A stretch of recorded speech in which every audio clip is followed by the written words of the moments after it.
So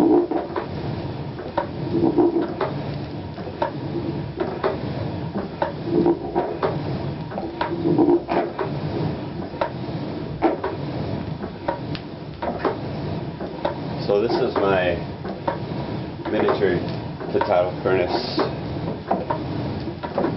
here at Damselfly Gorge. I do a better video, but I'm busy running the Japanese bellows. We're about, I'd say, an hour into this, hour and 15 minutes. Done our first charge of iron, whole crap load of charcoal. Looks like it's holding up pretty well.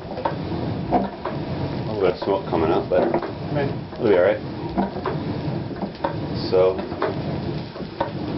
hope all goes well.